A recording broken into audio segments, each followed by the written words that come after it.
how do people really learn? At a Newspring, we create experiences with leading learning pioneers like Dr. Philippa Hartman, Julie Dirksen, and Lauren Waldman to explore just that and more. Don't miss our next Love to Learn experience, an event series to help and inspire you to create training based on how people learn best. Find out what's coming up at anewspring.com/events. If you're in workplace learning, Learning Technologies 2025 should definitely be on your radar. It's happening 23rd to 24th of April at Excel London, and the scale is huge. 11,000 visitors, 1,000 conference delegates, and a free exhibition with over 200 L&D solution suppliers. The conference theme, People, Technology in the Future, Decision Time, taps into the biggest topics in L&D right now. With 80 expert speakers and 30 sessions, they'll cover AI, skills, personal growth, and practical L&D essentials. Booking opens at the end of January. Check out learningtechnologies.co.uk for more info. One of the golden rules of interviewing is to avoid asking questions that have a simple yes-no answer. A rule you'll see I've breached in the title to this episode, Will AI Wipe Out L&D? Of course, the simple answer to that question is no. Mea culpa, like everybody else, I'm chasing clicks. Fundamentally, however, it's an uninteresting question. The far more interesting, though less algo-friendly query would be, is AI bringing disruptive change to the learning profession and shaping up to deliver a lot more of it in the years to come? That also is a simple answer, and that answer is yes. Here's why. Welcome to The Learning Hack, a podcast about the people and technologies that are creating the future of learning. I'm John Helmer. Now guess what? Learning is cool. Learning is cool. Learning is cool. I'm learning. Learning is fun. Knowledge is power. Knowledge. Education.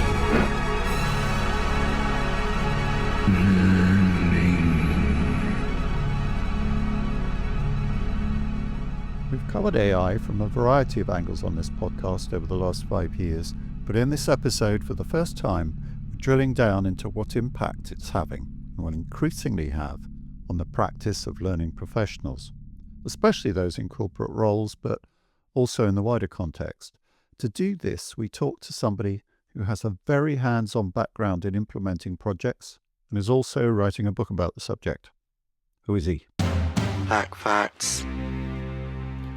Robert Guidi is a UK-based artificial intelligence expert, strategist and advisor specialising in the application of AI in business and learning. An engineer by background with knowledge in data science and technology policy, he has worked across industries to help organisations navigate the opportunities and risks of AI adoption, most notably perhaps with PwC. Robert is a sought-after speaker and consultant, known for translating complex AI concepts into practical strategies. His work focuses on responsible AI, automation, and the future of work.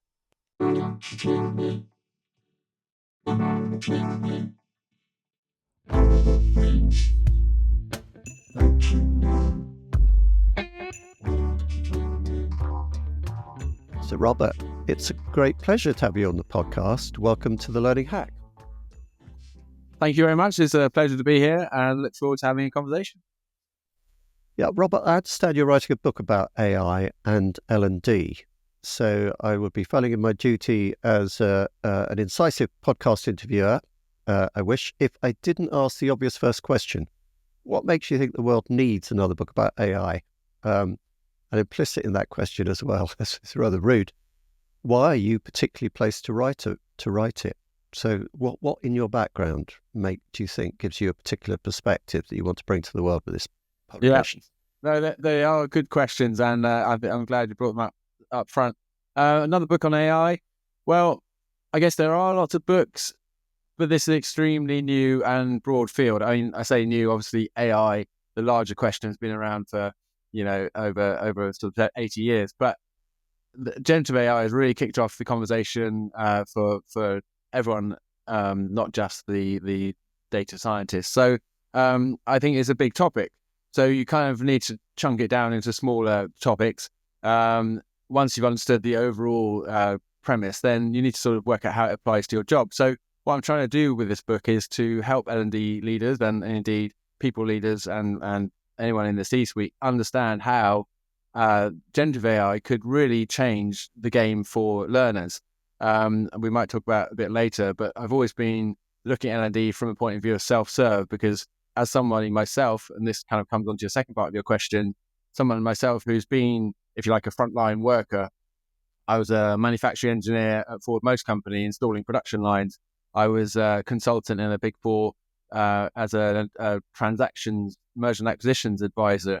So I've been at the front line, so I know what it's like to work under all those pressures where obviously your key role is to be producing or dispatching projects, and the pressure to learn stuff and know stuff is high, but obviously not always easy to achieve. And so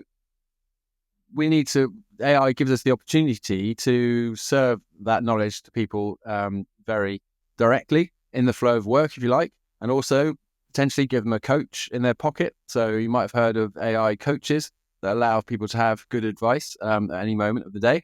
So for me, this is a real opportunity, and I've learned a lot over the last 2.5 years about it, and I'd just like to share that with the world. And really, the punchline of the book is put your R&D goggles on and go out there and experiment. So, R&D goggles meaning this isn't necessarily about return on investment. It's about data gathering. So it's about doing experiments.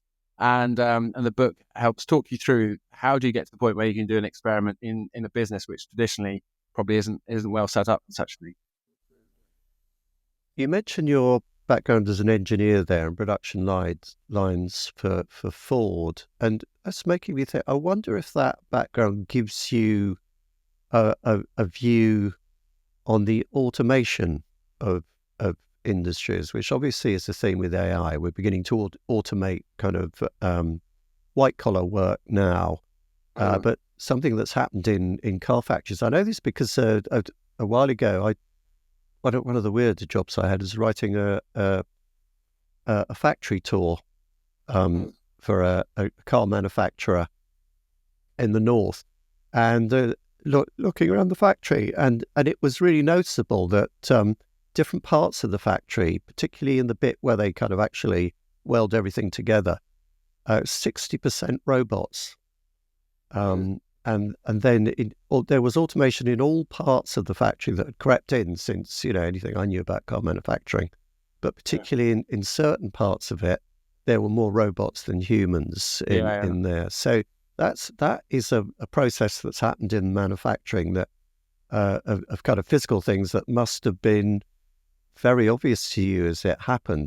Does that give you any kind of perspective on what's happening with AI automating bits of human work when it comes to the more white collar functions? I think it has. I'm not a sort of a manically crazed person who wants to kind of replace humans with machines at all. I am more coming at it from a kind of problem solving aspect, that actually if we put these tools in order, and that may be a combination of humans and machines, then we can get stuff done and achieve what we're trying to achieve here.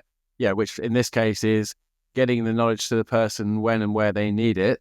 Then that's all to the good, really. I think it's about enhancing that human experience. I mean, you look at, for example, email. Well, email is just the automation of delivering, writing and delivering a message to someone in another part of the business.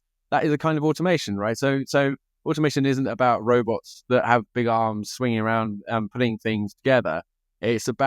Automation is about all those technology sort of workflows that we use every day that make our lives what they are today, for better or worse. I mean, we are in a very automated world already. So I'm by no means trying to look for ways of eliminating the human. It's just that, for me, the end goal of serving the learner and getting them the knowledge they need when they need it is worth studying. And if we can improve that process, if you like, then that's all to the good. Yeah, I think what I really meant with what's really getting at with that question is something that I see people talking about a lot on LinkedIn is the human element of work. And, there is this kind of narrative about the great, a great replacement narrative about how, AI is here to take your job. But people who know anything at all about it know that it's much more likely to be, for at least in the short term, an assistive technology that helps people, and that we will have to learn to interact with this technology to get the best out of it, and so on. And that's what you see in the car factory as well. I mean, in the bits of the factory where they are fitting out the cars, putting in dashboards and things like this, you would have a degree of automation with things like the heavy lifting and so on. So there'd be a kind of robot arm to help you out. And I think this is what people are really interested in knowing about, is how are we going to work alongside this new technology? Is that something that your book is going to enlighten us about? I guess, I mean, it's a short book. It like I said, it really focuses on that, using generative AI to improve the learner experience. But I suppose you can't avoid thinking about the implications it has for our for our working future. I must say that my own kind of attempts to see into the future very quickly become very blurry. It's almost impossible to sort of see beyond. Like you say, let's say that in the short term, we're using generative AI to kind of get our admin done more quickly, and perhaps as a thought partner, and maybe more AI is being used in our workflows and in our software and in our tools. But we're basically doing the same thing, but just more efficiently, and we get to go and have a coffee with our mentor more frequently because we're sort of that much more efficient. We've got some spare time.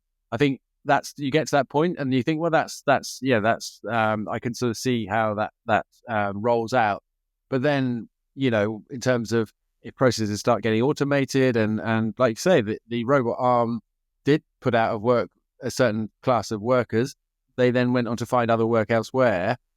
And then when you start thinking about those movements of large numbers of people, it begins to get very cloudy very quickly in terms of where the work will move and what will come next. So, I mean, I am fascinated by it, and there is an engineering sort of streak in there.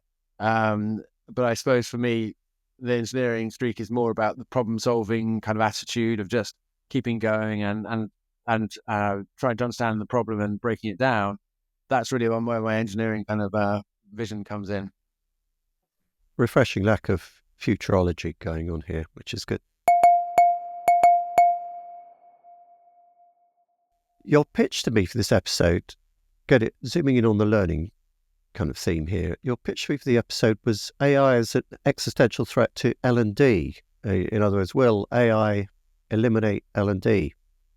Leaving aside the clickbait potential of that headline, can you dig into why you think it is a threat to the function that, despite the incursions of learn tech and ed tech within the last 2 decades or so, has always been so people-driven?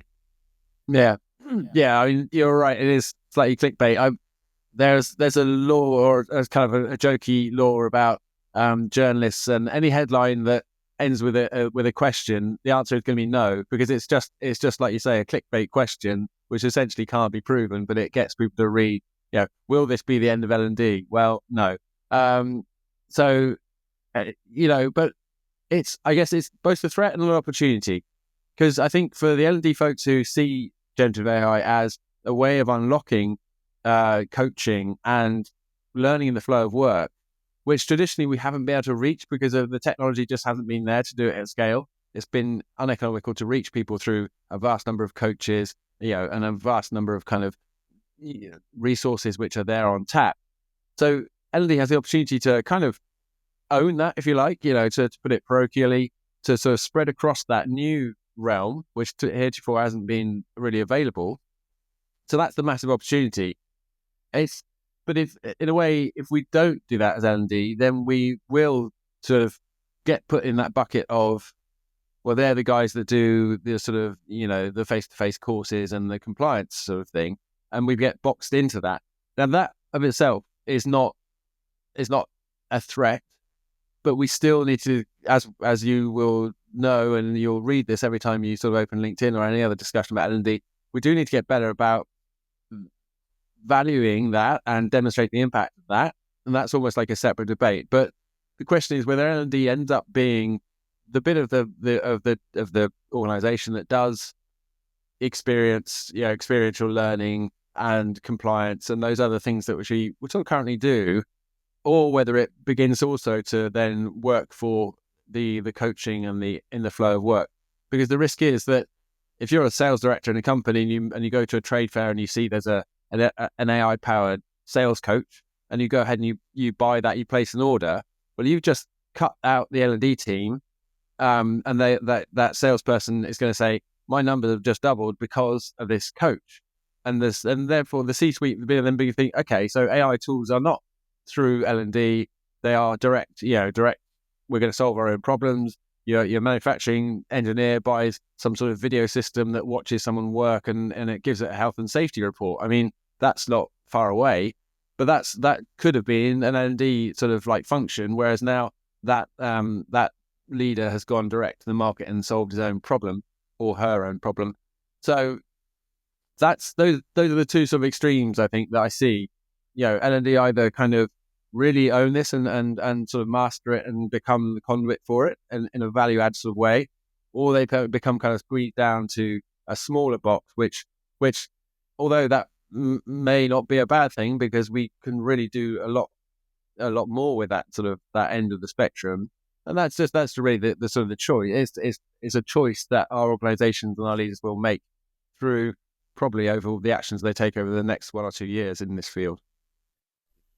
Is this a kind of version of the joke we see quite a lot on social media? People saying that, I thought AI was going to come along and do all the grunt work for me so that I could spend my time talking to friends and reading and improving literature. And it looks like is actually going to happen is AI is going to write poetry and talk to my friends, and I'm going to have to do all the grunt work myself and even more grunt work. But just to keep the thing going. It sometimes feels like that, but I think in this area that's not the case at all. Because I think basically what I'm proposing is that AI unlocks things like coaching for everyone and on-the-job training, which we haven't had before. So there aren't a team of humans out there doing those roles and enjoying the sort of humanity of it that are somehow going to get washed away. This is not a kind of like a zero-sum game of L&D having to take a back seat. This is actually just an additional layer of support that we can give our people. So, yeah, I don't think in this case that AI is sort of eating our lunch. It's more that AI is just going to give us this additional benefit. In your view, AI presents an opportunity for L&D to get more heavily invested in the 70-20-10 way of viewing the world. I won't necessarily bother to do an explainer on 70-20-10. I'm going to assume that everybody knows what that is, and Charles Jennings and all his marvellous works on.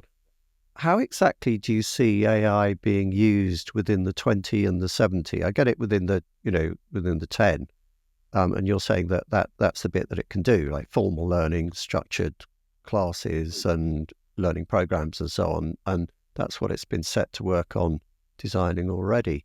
But how exactly would you see it working within the 20, which I think is social learning, community-based stuff, and the 70, which is learning on the job, isn't it? Yeah. Or learning through experience. Yeah, and just to say, I mean, some people have a bit of a visceral reaction to 70-20-10 and sort of questioning the divisions, the 70% sort of idea. So I would just say that, it's not about the percentages. It's about the fact that, let's say there are different ways that we can engage or different learning opportunities.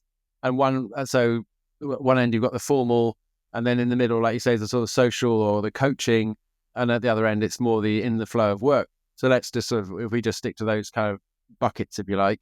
And actually, I think on the formal, you mentioned there how AI can help. Well, I think that's actually where it's almost weakest, because what it does is to let us help build courses faster. So there's the danger that we get sort of just a lot more courses being built. And I think people are already sort of playing that out in their heads and thinking, if I triple my output this year, then doesn't that just mean that I have even more content in my LMS? So I think we're going to get better at using it strategically as a thought partner, perhaps to design better. But I think that will still be very much human-led at the formal side. And I think we'll almost be able to close that loop on more content is necessary and better. And we'll be able to focus our teams more on experiential learning and good compliance training that actually has a measurable impact sort of thing. So I think it improves our sort of resource deployment in the formal space, because it takes just some of the workload off us. And then in terms of the other areas, I mean, for me, what the biggest benefit it will give you on the social learning is this idea of a coach, and AI coaching is not sci-fi. It's out there, and there are some companies already who are growing fast and going on stage with big Fortune 500 companies who are full of kind of really good news about how the uptake was massive and the impact has been massive, and so it's not just me sort of saying, in theory, it'd be great to have an AI coach. I'm already seeing in the market that some big companies are seeing real benefits from having AI coaches. Having played with it myself, you do get a real sense of a conversation, and so often I think we feel that we have a question, but we don't want to talk about it with anyone. There's an element where, I mean, there are it's a mixed blessing, or rather a double-edged sword. The idea of having this private conversation with essentially a robot about personal things, but I do think the upside is that you can talk to it about anything without fear of any kind of there's no risk there, and people will be then able to talk about a wider range of topics and get advice that comes from approved sources. So coaching is a reality, and it is proving to be beneficial. So that's one of the big areas I think where it can impact on that, what we call the 20 there, the social learning. And then in the flow of work, I suppose, if you imagine the world where you could sort of flick tabs, how you're on your Windows and you just flick tab to a different hub. In my sort of my instinct is that you would have a knowledge hub for, let's say, sustainability. That would be one area. So you'd go to a particular, and it would sort of be branded to have sustainable, sort of like colors and wallpaper, and it would be there for you to either do question and answers around the topics, basically chat with your documents, and there'd be a tutor button where it could tutor you on certain topics, a coach, a role play. So if, for example, where the industry I came from, consulting, you could have a role play with a client you're going to go and see tomorrow, and you'd sort of say they're in pharmaceutical and they're the chief sustainability officer, and you want to talk to them about about CPRD. It would then, what are the top 5 difficult questions? Let's role play number 3. So you can have that role play all within the same kind of screen. Just imagine there might be some buttons across the top where you choose the different modes, and then ping up in the top right, you've got a notification saying, "Oh, John, because of where you are in the business, we'd like you to do this challenge." And the challenge is essentially like a conversational e-learn. So where previously you might have flicked through 30 slides of e-learn and then done a multiple choice question, a conversational e-learn might be, a page of content, and then what do you think the top 3 things are? And then you'd have a conversation about content that you just absorbed. So you can see how already you're getting personalized level of learning, and you're going to get some instant feedback. So that feedback loop is super short, and you're instantly fixing your preconceptions.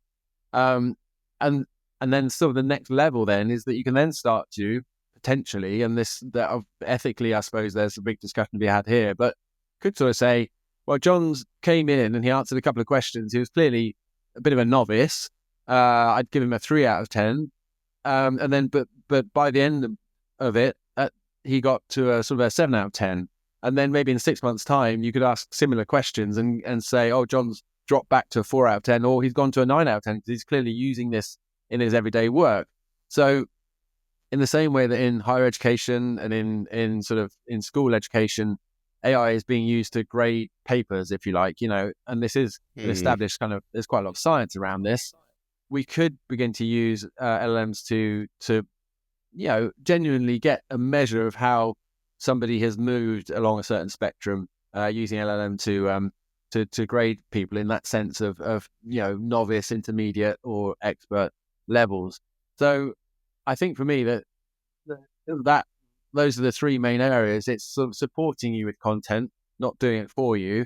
It's a coach in everyone's pocket so that you can sort of have that experience and have the benefit of the coach. And then there's this kind of hub where you can go to have all kinds of different modalities to get into the content, either even just for a quick answer or to follow your nose and do some deeper thinking. If you're looking to connect with the top minds in learning and talent, there's no better place than an Iventive event. That's IVENTIV. Since 2009, they've hosted nearly 300 interactive conversational events exclusively for senior leaders like global heads of learning. I've been a sponsor myself and found these events invaluable. Less about sitting and listening, more about real, impactful conversations. It's an unmatched opportunity to collaborate with leading chief learning officers on the challenges they're tackling today. Join the conversation. Visit iventive.com/learninghack. That's iventive.com/learninghack. So are we talking here about generic tools or about custom design sort of learn tech bits of software in this case? I mean, the idea of me being judged by ChatGPT, I find a bit troubling. No, quite, yeah. So I know, like I said, that's somewhere where we sort of have to proceed with caution. But I think there's already a lot of work being done in education around this, and that if you supply the model answer, I believe it's called like the rubric, then it can compare very, very effectively against the model answer and sort of say which points you hit and which points you didn't. So, but on the question of whether these are generic tools, look, I think you can demonstrate. I mean, I've demonstrated, proved the concept, if you like, and that's one reason why perhaps I feel like I am in a position to be able to write this book, is that for 18 months I worked with my colleagues in the AI experts on actually building retrieval programs that brought that chat with documents and doing conversational e-learn in principle. So you can do them using your sort of generic tools, but there are a lot of research and hard work, and you've got to know what you're doing in terms of testing to make sure that it is safe, and B, they're going to be pretty clunky for the user to kind of like cut and paste this prompt into here and then upload this document and then start roll. It's all going to be pretty pretty sort of a bit of a sticky plaster job. So I think you can do that to prove the concept and to accelerate your own understanding. But equally, there are lots of startups and growing companies out there who are very keen to do pilots, and you will be able to find plenty of partners out there who want to explore. And this brings us to this idea of the co-creating. There are lots of businesses out there who want to explore with clients. Yeah. So I suppose one of the drawbacks of using generic tools is that you are a small, very small user base for a very huge company that really doesn't care about what you're trying to do, and the destiny of that company can change. It can go in very different directions. I'm thinking back to the kind of early days of Facebook, when people were starting to tout Facebook as a learning medium, and we should use Facebook to do our learning, and people were starting groups and getting bits of, using a 70-20-10 modality. They were getting, we can do the 20 stuff in this Facebook and group and so on, Fast forward a few years, by about sort of, 2015, 2016, you wouldn't in 1,000 years think of putting a learning group on Facebook, because the thing had changed beyond recognition, Yeah. Both as a tool and as a community and so on.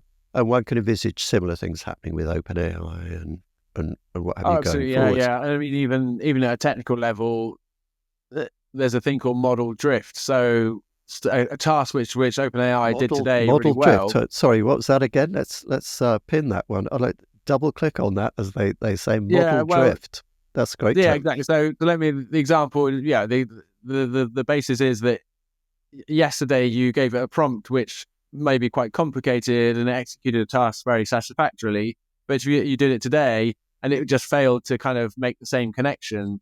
So the example that I was reading about was obviously on the European continent, they use for numbers, they use commas and decimal points switched round. So if you would get a spreadsheet from Belgium, you might find that the format's sort of all wrong and you need to convert it. Well, throw it through your LLM. That's a language thing. Just get it to reorder it all. And that on day one, that works fine.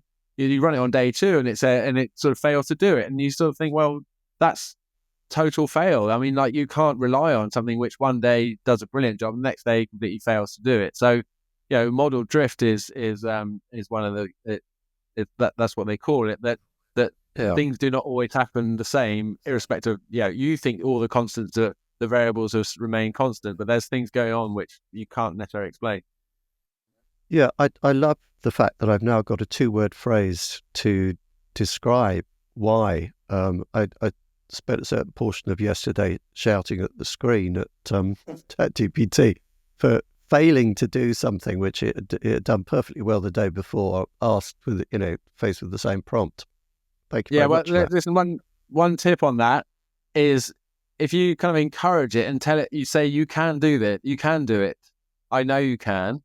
Try that. I did that. So I had an appointment card from the dentist, and I thought, just for fun, I scanned a photo of it to ChatGPT and said, can you convert this into a meeting invite? Because, a Google meeting is just a URL with lots of dates and times in the URL. So I say, so I can click it and then it comes on my screen. I can just accept it into my calendar.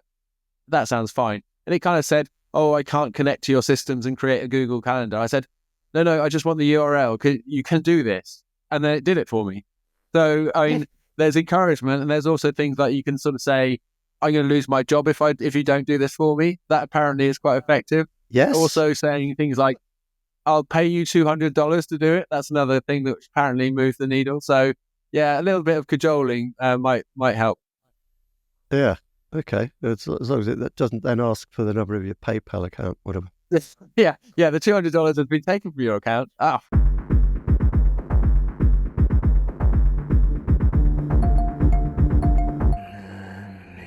So let's talk about implementation challenges and the practical considerations of integrating AI. In your notes to me, you mentioned data privacy, vendor selection, and change management as things that came into those implementation challenges. Can we talk about each of those? Let's start with data privacy. Yeah, I mean, data privacy clearly is a massive one. I'm by no means an expert in it. I think the key thing here is,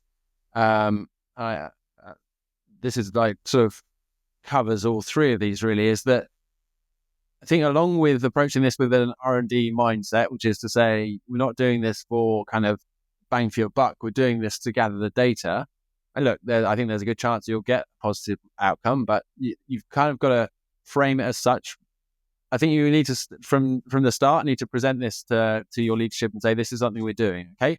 Now, so on the face of it, this is an AI project, which is great. It's going to convert an AI conversation into an actual AI action that I think we can all agree, is going to be something beneficial. So you start the conversation by saying, let's take AI and make something happen with it, which we think will be positive.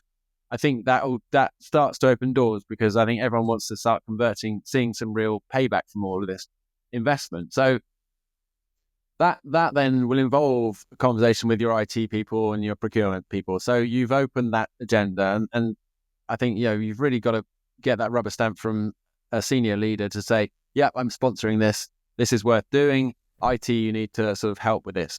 So I'm saying I'm not a data expert, and it wouldn't help if I just sort of started kind of going about general technicalities, because it's going to be different in every business.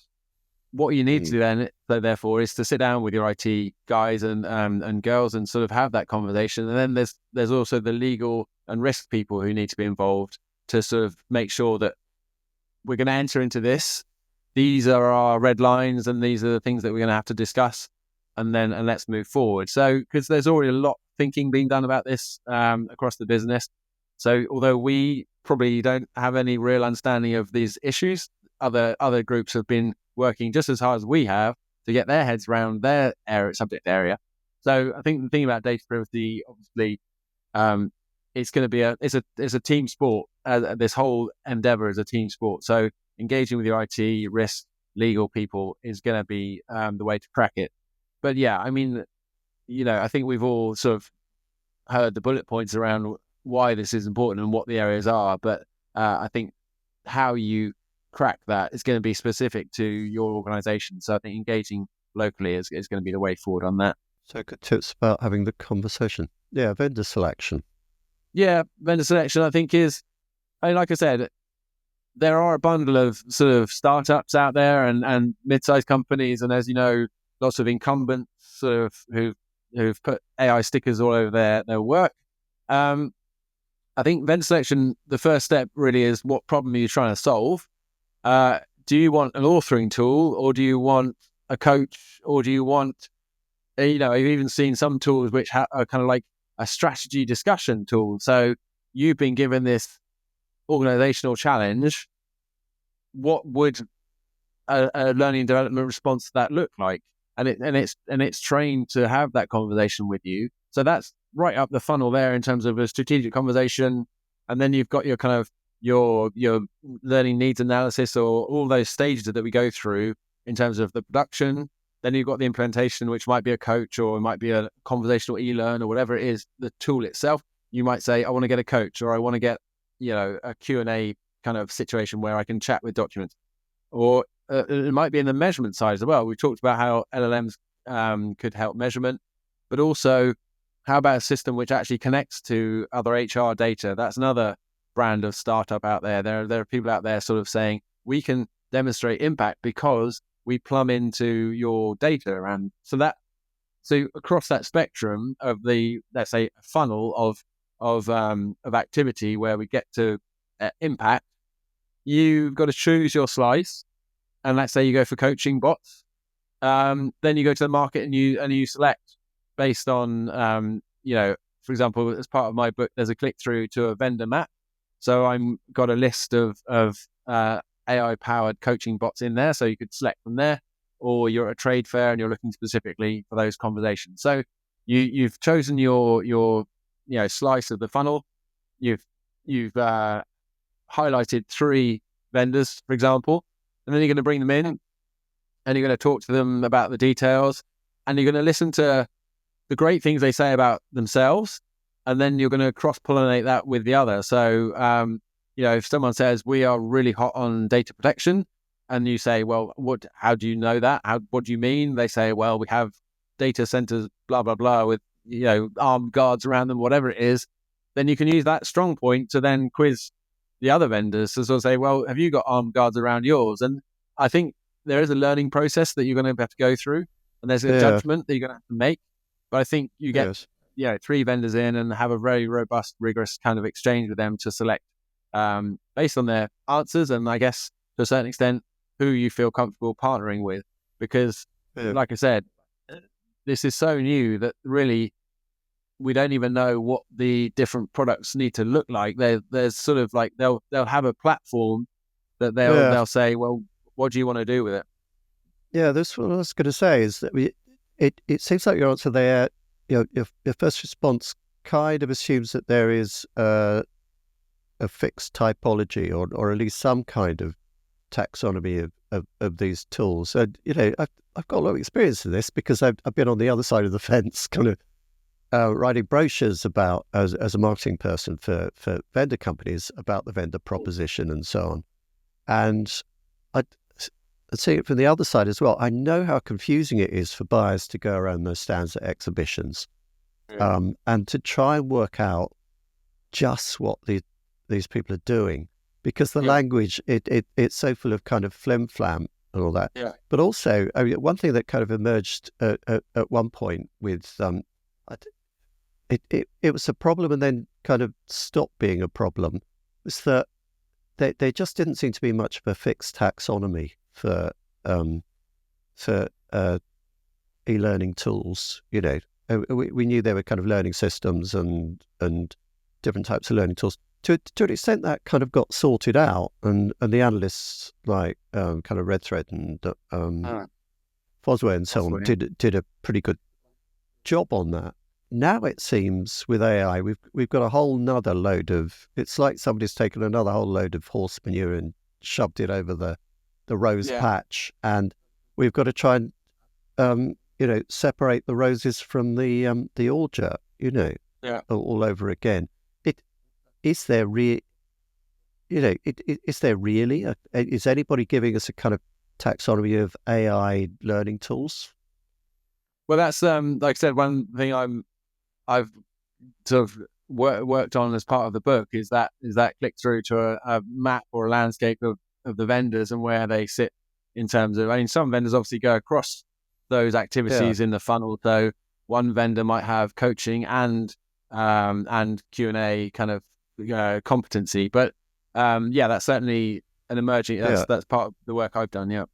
Yeah, Robert, I would say, half an hour into the interview, I think you, for a certain number of people, you will now have sold your book, because having a fixed, a good taxonomy as a buyer for a technology tool area is really difficult. It's difficult to see what all those people are doing. Just before we leave I think those are all really good pieces of advice on vendor selection. Before we leave the topic, for people who are going to go around shows and exhibitions and things like Learning Technologies, Genuflect to the sponsor, this kind of spring and throughout the rest of the year, and we'll go to one stand after another and listen to all these pitches.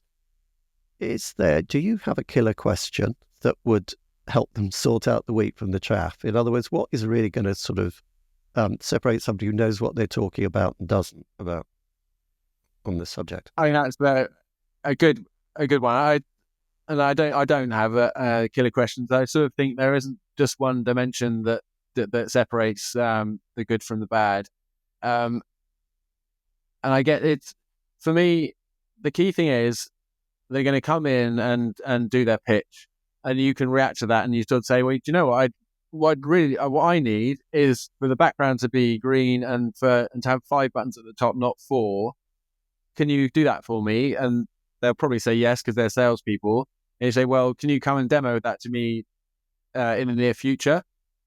And if they can't if they're not going to turn up in 2 or 3 weeks' time with something which at least looks like what you've described, then that's when you just sort of got to draw the line, because it's so quick and so easy. We've all heard about how we can now code our own kind of websites in 25 minutes. I know from personal experience that you can change things on the screen very quickly. It's called the user interface, isn't it? This bit on the front screen is now extremely easy to reconfigure.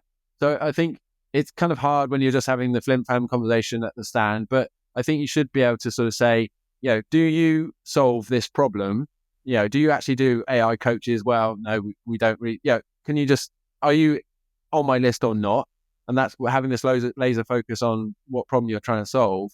And then when you get 3 that you think are credible to come in, if they are not reversioning what they do for you, then that's the point at which you say, well, look, you've talked about it, but if you can't put it in front of me, then A, I can't really validate it, and B, what does that say about your ability to deliver on my demands, going forward?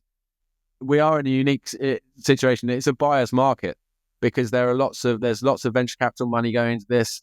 Everyone's sort of trying to do a land grab in terms of they need to be selling this product. So it's a buyer's market, because there aren't many clients moving on this. And so if you're somebody who's got a small pilot budget, then they will be wanting to get that money. And if they can't demonstrate that they're going to move fast to move mountains to come up with your product, then they're probably not going to deliver. So change management, the third of those things that we're talking about under implementation challenges. Yeah. Well, I suppose there are two flavors of this, aren't there? The change management, the wider kind of how do we convert everyone in the business to have a kind of an understanding and a positive mindset to this. That's one aspect of it. Then change management in terms of L&D traditionally has been a slow evolving sort of area where essentially lots of our stakeholders think of it as a kind of version of school for adults, and that so we go and we get courses, and we have this new thing called eLearns where you can do it on your screen, and maybe you get some bright young things to do some rather jazzy experiential thing once in a while. But it's kind of a well understood box, rightly or wrongly. People kind of know what they get when they talk about L&D. And like I said, to do this at all, you've got to really change your mindset from demonstrate to a more R&D mindset, basically. And that's not going to be something which they're going to be expecting from you.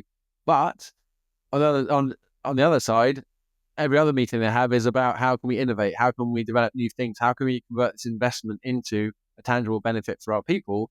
So that's the change that you've, as L&D folks, have got to engineer as well. It's changing the perception of L&D being the place you go for a course to we're now part of the innovation engine. We're now going to change what we do to really embrace this and make the most of it. So, I mean, if you like, I can talk a little bit about change management on the wider scale, because I have some experience in that. But then there's also the change management at a sort of, a personal, a stakeholder level, changing the way that people perceive you and saying, we are now L&D, R&D, if you like. We're gonna really embrace this.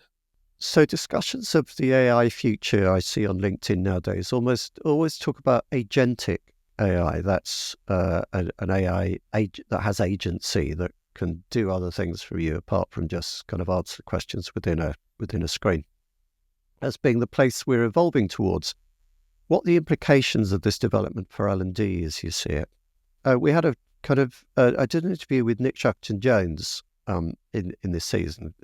You probably would have heard that, but he's very much against letting AI have any agency for you at all. He thinks it's a bad thing. But a lot of people think that agentic AI is the next stage. Where do you stand on that? Well, I mean, it is the next stage, and agentic AI, it falls in, for me, under the bucket of automation, because it's just basically a process that works from some inputs and turns up with some outputs. I suppose the agentic side is, you say someone has agency when they have, initiative, or they have autonomy to make decisions, basically. So it's the job of the people to putting these processes together to give enough agency to make it useful, but not so much that they then become sort of like the dominant decision-making force. And I suppose we'll make some mistakes along the way, but I think from a purely kind of, let's say, capitalistic point of view, it's a good thing, because it reduces friction, it makes the business process run more smoothly, and that seems to be the oil that keeps the economy growing. So again, my line of sight becomes very fuzzy very quickly on this, because you sort of think, well, automation is a good thing, and reducing friction is what the market needs, and then you start to think on the impact of those things and the potential for harm if agency goes too far. So I got to say, I don't have a fully formed view. I just think it's so hard to sort of see beyond doing what we do now better, and really kind of, apart from me giving you some sort of vague reassurances that I'm sure it'll be fine. I don't think anyone can really say very much about that. But just the example I use for agentic is one where a friend demonstrated that he took some photos whilst he was dropping his child at school of the building, because he was looking at some work with a company that does building services. So he then was able to upload those, obviously anonymous photos of the woodland, of the driveway, of the guttering, of the roofing. He uploaded the photos. The agent then analyzed the photos for contents and the state of repair, compared those findings against the kind of list of services that the company could offer, and then generated a kind of a sales letter that would then, sales material that would relate directly to this case from the photos. And I thought that was a really powerful sort of view of what a workflow could look like. Now, is that agentic? It's not very agentic. It didn't have that much of a sort of autonomy. It sort of basically did a few quite well-defined steps, but it demonstrates what we mean by agentic sort of workflows, because there was a degree of autonomy. Which of these services shall I choose? It was kind of a judgment call based on these photos that I think I've looked at. So that's perhaps just a helpful example of what we mean by agentic. The extreme end of that in terms of autonomy might be, and this is already a very hotly debated area, but using AI, for example, for recruitment purposes, I could look at a million CVs and kind of make judgments on people, and then spit out a short list of candidates based on what I've seen in all these CVs. That the AI agent could do that. That's already being very much under the microscope specifically around the EU AI Act, as a high risk activity. So regulation is happening. I know we don't. There are some very loud voices against regulation, but there is a sort of counterbalance to that amongst politicians. So we can only hope that we kind of strike a good balance this time round after fiascos of social media, running wild. I think hopefully we've learned some lessons about letting tech make its own rules. Looking a bit less far into the future there, what do you think about the actual feasibility, as an engineer, feasibility of doing it in the short term? It seems to me that there are, some obvious things in the way of it happening, which is that it involves kind of linking applications together that don't necessarily particularly want to talk to each other or live in the same universe. I'm a Mac user. There are Microsoft programs on my kit, but I'm not in the Microsoft universe, as it were. I can't necessarily go into an application and say, okay, can you kind of do a spreadsheet about this, that, the other, because it doesn't have the right kind of links to that program. I think I was struck by people's descriptions of using OpenAI's kind of venture into this. Can't remember the name of it. Operator, was it recently?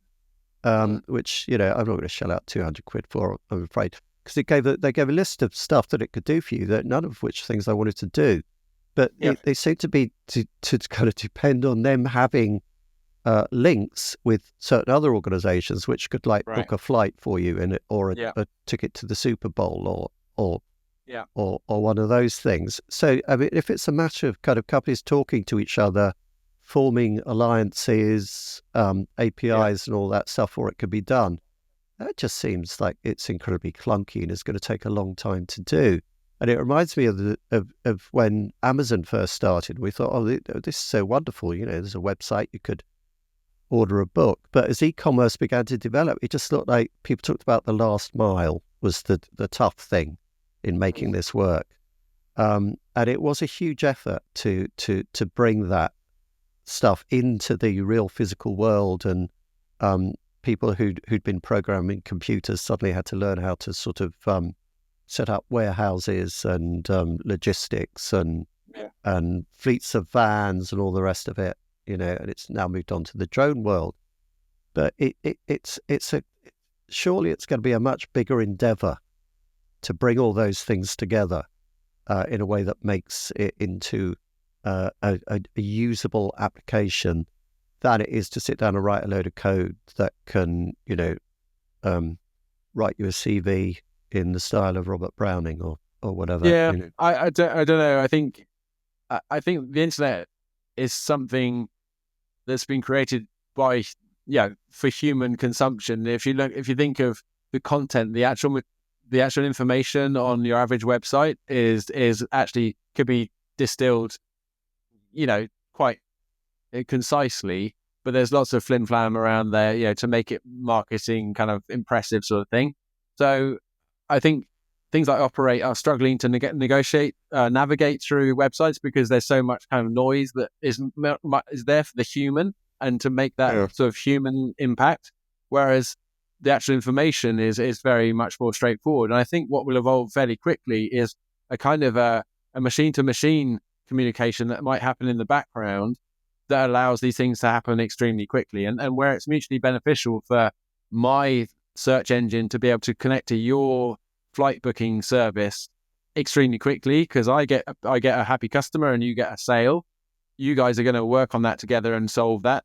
And to the extent that is a common problem, there are lots of standards around how we communicate digitally, and I won't be surprised, if they quite quickly come up with ways of essentially streamlining that conversation between an agent and a source of information that is totally invisible to the human because it sits in the background. And already they're talking about having a file which sits behind every website that basically does just that. I think it's some sort of payload sort of file that basically tells the AI what they will find on this website and where they will find it. It's kind of like a manifest of what's on there. So I don't, where there are dollars, the same dollars that made Amazon a logistics sort of juggernaut will be put into solving the problem, the relatively trivial problem of how do I make my information discoverable by an AI? And I don't think that will be a problem for long. Yeah, that's a really good answer. And I think what it tells me as well is that you'll need a commercial driver for it.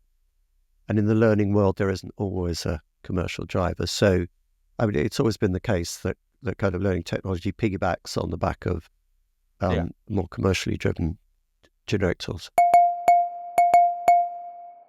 Can we talk a little bit about another emerging trend in AI? And there's a lot we could potentially get through, and obviously we can't talk about everything. This other emerging trend in AI and what it might betoken for L&D, small language models. What are they, and what are their implications for learning? Yeah. Well, a small language model, you won't be surprised to learn, is like a large language model, but much smaller. Pretty smaller. Yeah. God, I'm glad I asked that question. That's all there is. No, I guess why is that significant? I'm just thinking whether we just quickly say how do they make it smaller? You lose resolution. It's a bit like having a raw photo on your SLR and then download it onto your computer and send it on a WhatsApp message. The quality will be totally different. The kind of resolution of the image that goes across WhatsApp will be a fraction of the size of the one that you downloaded from your computer. So it's basically a small language model rounds out all of these locations, if you like. So you might know that language models are basically stores of vectors, which is the position of one word relative to another across billions of parameters, means that you can find connected words because they coexist in this sort of space. Well, if you're noting down the location of that word to 55 decimal places, then that takes a lot more memory. Essentially, it takes up much more computational space than if you just did it to 5 decimal places. And hey, if you did 5 decimal places, would that do lose much? And it turns out you don't lose a lot. You probably heard about DeepSeek, the latest, the Chinese model, which has challenged OpenAI. One of the things they did was to distill the model to make it smaller and faster. So this is a big area of research. At the moment, you sort of feel like we are just piling on bigger and bigger. I'm just trying to think of an analogy, but the steam train is just getting bigger and bigger. We've got bigger coal tracks because we need bigger boilers, and everything's just getting bigger and bigger. Whereas they kind of said, Elon Musk saying 10x all the the time. Yeah, exactly. We're going to 100x this. We're going to 10x this. Because on the assumption that the only way to make the train go faster is if we make everything bigger. Whereas DeepSeek has shown us that maybe if we kind of went to a petrol engine, we would be able to kind of go quick. So it's a bit of a jolt for the industry in a good way, because it just shows that we don't need to be burning all of this computational power. So small language models, there they are. They are sort of like a compressed version, maybe slightly lower resolution, but in the same way that that WhatsApp photo perfectly does the job of an image, they've made it smaller. Why is that significant? Well, A, it's using much less computational power and energy, so they're cheaper to run and better for the environment, basically. B, they can now sit on your device. You've all heard about how Apple are going to put AI onto the phone. The only way they can do that is by using a small language model. But and what's the impact of that is, they're more secure, because now you can have a small language model maybe even running on your hard drive on your device. So for things like, can you draft me this email? It's a pretty trivial, it doesn't need a high degree of reasoning. It's just a kind of quick task.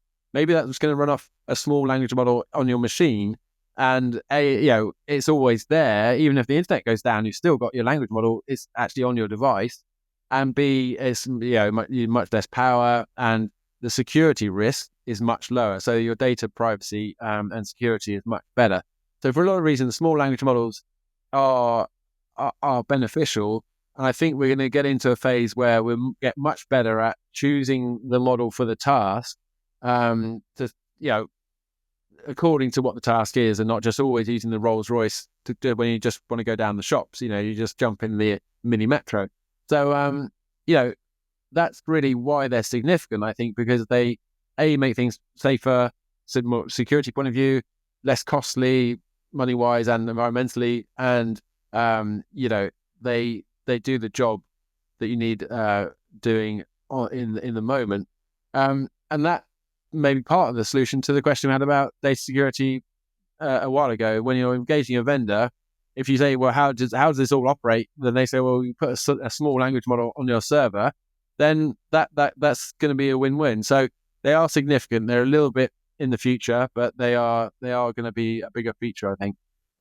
And behind this as well is am I right in saying there is a kind of wider question about the comparison between the way a large language model learns, which is to boil down everything on the whole internet, millions and millions and millions of bytes of stuff, in order to be able to kind of complete a sentence, where comparison of that with the human brain, which needs far less data to make inferences, and the way that kind of a machine thinks versus the way that humans think, and the development of AI, some people feel, will be to come up with a model that needs less data to make those inferences. Is that relevant?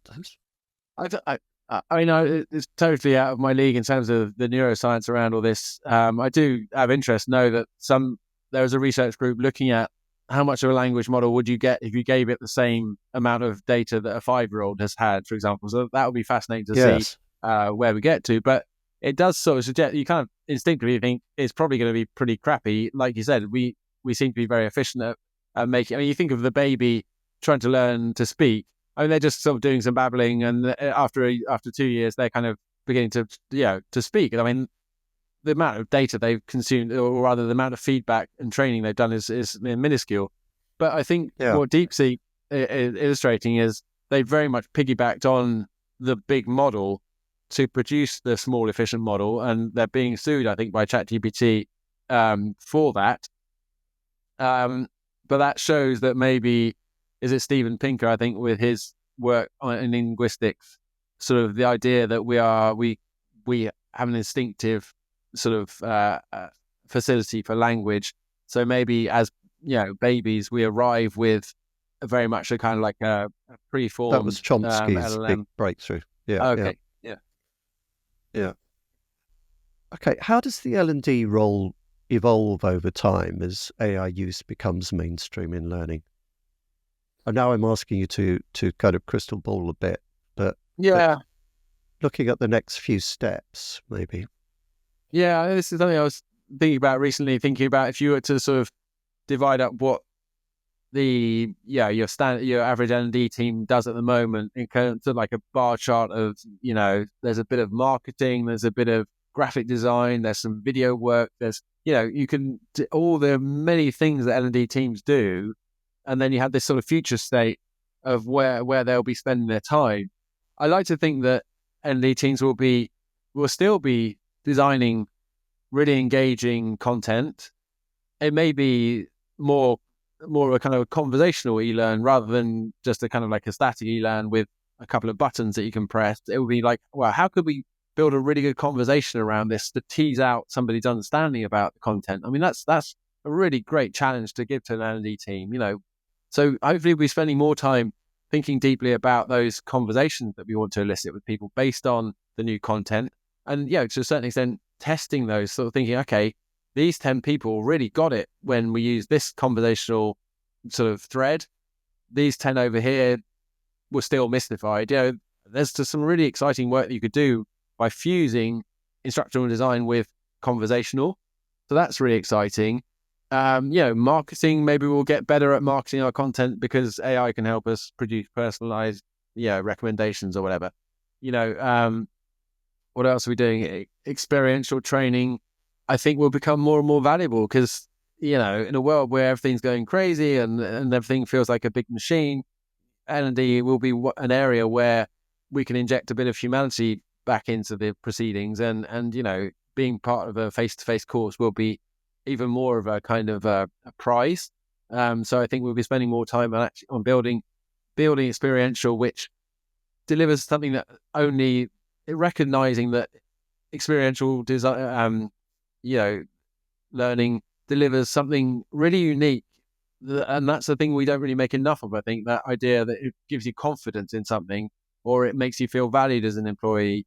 Those things we shouldn't shy away from are the key benefits, I think, of the face-to-face. So I think it gives us the opportunity to really nail those and improve on that, because it's like CEO says, I want people to feel good about, being part of my team. I want retention going down. So I want you to help fix that with some really good experiences that might be learning orientated, but they're really there to fix that problem. So, I mean, that all sounds very rosy. But I do think that AI gives us, coaches in your pocket, and it gives you answers to all your questions, and tutors and all those other good things additionally.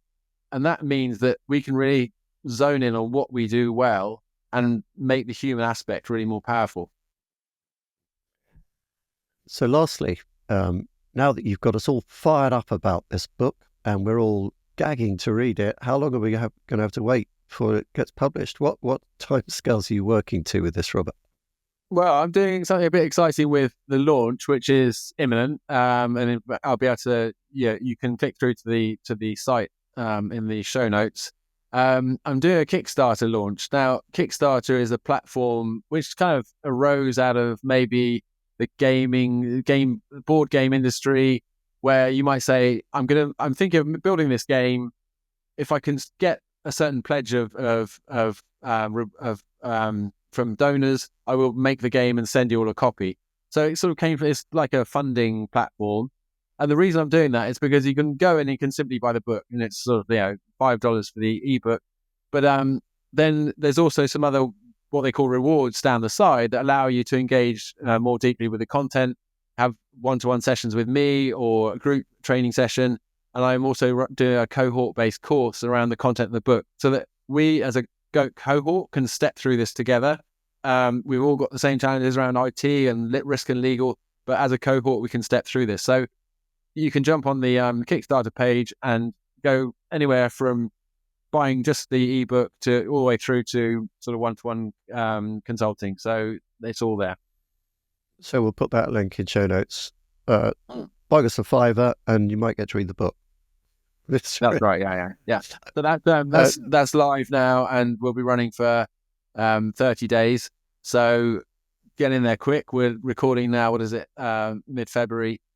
But thereafter, there will be links to buy it directly from me. Okay, marvelous. Yeah, and it's I think a refreshing change to be talking about a book at this stage rather than getting somebody as sort of fifth interview on their book tour. Yeah, well, it is fresh news. So thank you very much for having me on, and hopefully it will sort of address a concern or a desire in L&D folks to understand more about what do we do about all this L&D, the AI stuff. Yeah, I found it a really interesting discussion, Robert. Thanks very much for giving us time today, and good luck with the launch of the book. An absolute pleasure. Thank you very much, and look forward to seeing you again. That's all on the Learning Hack podcast for this time. The Learning Hack is completely independent and transparently funded by sponsorship. If you want to help others find us, please like, follow, rate, review, and subscribe on your podcast platform of choice or on YouTube. The Learning Hack is among the top 5% of shows most listened to globally, according to Listen Notes. And if you think your organisation could benefit from sponsoring the Learning Hack, or from using our knowledge and resources to start your own learning podcast, you can contact me on john@learninghackpodcasts.com. Until next time. Stay curious, learning people.